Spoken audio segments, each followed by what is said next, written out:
ನದಿಯಲ್ಲಿ ಮುಳುಗುತ್ತಿದ್ದ ವ್ಯಕ್ತಿಯೋರ್ವನನ್ನ ಜೀವದ ಹಂಗು ತೊರೆದು ರಕ್ಷಿಸಿರುವ ಘಟನೆ ಕೆಆರ್ ನಗರ ತಾಲೂಕಿನ ಕಪ್ಪಡಿ ದೇವಸ್ಥಾನದ ಬಳಿ ನಡೆದಿದೆ. ಅರಸನಕೊಪ್ಪಲು ಗ್ರಾಮದ ಪೂಜಾರಪ್ಪನ ಮಗ ಮಂಜು ಎಂಬಾತನೇ ಕಾವೇರಿ ನದಿಯಲ್ಲಿ ಸ್ನಾನ ಮಾಡಲು ತೆರಳಿದ್ದ ವೇಳೆ ಈಜು ಬಾರದೆ ನದಿಯಲ್ಲಿ ಮುಳುಗುತ್ತಿದ್ದಾಗ ಹೆಬ್ಬಾಳು ಕೊಪ್ಪಲು ಗ್ರಾಮದ ಕಪ್ಪಡಿ ಮಧು ಇವರನ್ನ ರಕ್ಷಣೆ ಮಾಡಿದ್ದಾರೆ. ಅರಸನಕೊಪ್ಪಲು ಗ್ರಾಮದ ಬೆಳೆವಲ್ಲದಮ್ಮ ದೇಚಿದೇವರ ಉತ್ಸವ ಮೂರ್ತಿಗಳನ್ನ ಕಾವೇರಿ ನದಿಯಲ್ಲಿ ತೊಳೆಯಲು ಬಂದಾಗ ಈ ಘಟನೆ ನಡೆದಿದ್ದು, ಮಂಜು ಅವರು ನದಿಯಲ್ಲಿ ಮುಳುಗುತ್ತಿದ್ದನ್ನ ಕಂಡ ಸಾರ್ವಜನಿಕರು ಕಿರುಚಿಕೊಂಡಿದ್ದು, ತಕ್ಷಣವೇ ಕಪ್ಪಡಿ ಮಧು ನದಿಗೆ ಹಾರಿ ರಕ್ಷಣೆ ಮಾಡಿದ್ರು.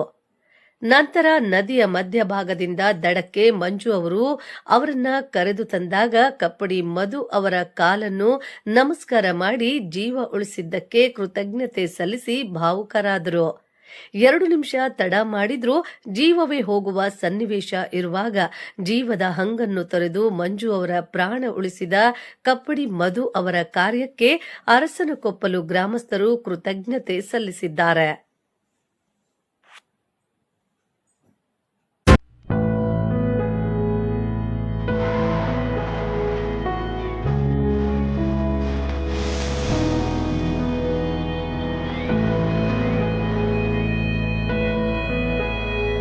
ಅದು ಹೆಂಗೆ ಮಾಡ್ಕೋದ್ರಲ್ಲಿ ಹಂಗೆ ತೇಲ್ತದ ಕಾಣ, ಅದು ಮುಳುಗೋದಿಲ್ಲ